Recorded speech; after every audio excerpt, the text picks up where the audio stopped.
चिदात्मने सर्वान्तरात्मने श्रीमद् वेङ्कटेशाय मङ्गलम्।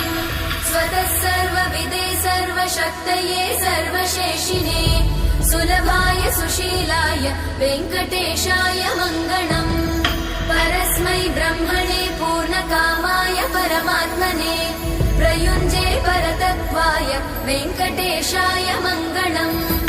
आकालतत्त्वमशान्तमात्मनामनुपश्यताम् अतृप्त्यमृतरूपाय वेङ्कटेशाय मङ्गलम्।